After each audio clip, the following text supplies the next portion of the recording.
देखिए तमाम नेता बैठे हैं, लेकिन बिहार के बड़े नेता हैं जो कि विपक्ष को एकजुट करने में लगे थे, उनको नहीं बुलाया गया है। नीतीश कुमार जी भारतीय जनता पार्टी से अलग सिर्फ एक कारण से हुए कि उनको प्रधानमंत्री पद की महत्वाकांक्षा थी और प्रधानमंत्री पद की भाजपा के सहयोगी दल हों चाहे भाजपा में कोई वैकेंसी नहीं है।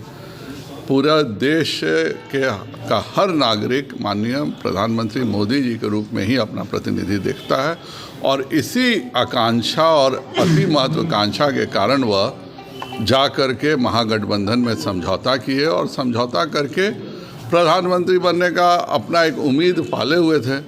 2 महीने में उनको समझ में आ गया कि उनका कोई विरोधी दल में पूछने वाला नहीं है और यही कारण है कि उन्होंने तेजस्वी जी को अब 2025 का उम्मीदवार घोषित कर दिया है, जो कि अपने आप में बताता है कि वह पूरी तौर पर निराश हो चुके हैं कि उनको कोई नेता मानने को तैयार नहीं है।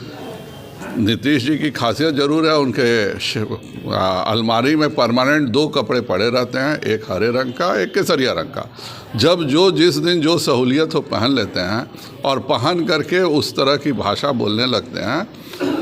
आज के डेट में भारत की राजनीति में नीतीश कुमार जी पूरे तौर पे अप्रासंगिक हो चुके हैं और इसीलिए उनका कोई पूछने वाला नहीं। केसरिया कपड़ा पहनेंगे तो आप लोग उनको रखेंगे? नहीं, कोई मतलब नहीं है। हम लोग केवल तिरंगा कपड़े वाली पार्टी हैं, लेकिन नीतीश कुमार जी अपना समय के साथ बदलते रहने वाले व्यक्ति हैं। हम लोग का एक ही कपड़ा है और वह है तिरंगा, भारतीय जनता पार्टी का। उनके लिए अप्रासंगिक जो देश की राजनीति में हो गया हो उसकी कहीं गुंजाइश नहीं है। 2025 तक वो आराम से अपने भतीजे को पीठ ठोकते हुए रहें और चाचा भतीजा जिस प्रकार के घोटाले कर रहे हैं, जिस प्रकार का बिहार की जनता के साथ वादा खिलाफी कर रहे हैं, दोनों की प्रासंगिकता हिंदुस्तान की राजनीति में समाप्त हो चुकी है और इसीलिए विरोधी दल वाली बैठक में इन दोनों को किसी ने नहीं पूछा। विशेष दर्जा की मांग पर नीतीश कुमार जी करने लगे लगता है कि नीतीश कुमार जी सीजनल बात करते हैं। वह उनके एनके सिंह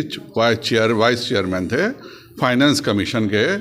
एनके सिंह जदयू के माननीय सांसद रहे हैं। एनके सिंह ने स्वयं क्यों नहीं किया? उस समय नीतीश कुमार जी ने ऐसा क्या किया कि एनके सिंह ने नहीं किया? वह फिर 42 से 32% कर देते और कहते कि हम विशेष राज्य का दर्जा का करेंगे।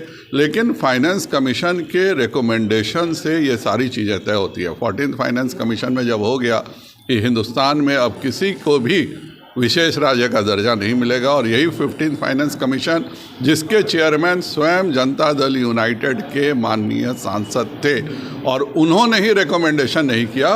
यह सब शिगुफा छोड़ते हैं क्योंकि वह पूरे बिहार की जनता को बेवकूफ़ बनाना चाहते हैं।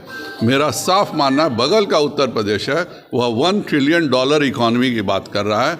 हम न रोजगार की बात करते हैं, न हम नौकरियों की। जो 2,34,000 नौकरियां तय हो चुकी थी जिसको देना था, आज 6 महीने बीतने के बाद वो नौकरियां भी नहीं मिल रही हैं।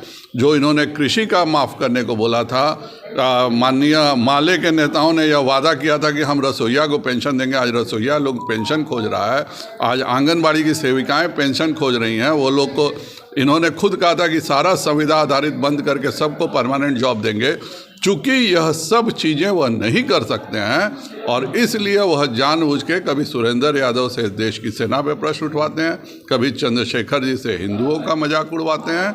यह इनका एजेंडा है कि जनता उनसे नहीं पूछे कि बिहार में 6 महीने में कानून व्यवस्था इतनी चौपट क्यों हो गई है, बिहार का विकास क्यों नहीं हो रहा है, बिहार के युवाओं को रोजगार क्यों नहीं मिल रहा है। इन सब से बचने के लिए चाचा भतीजा की जोड़ी यह नाटक कर रही है।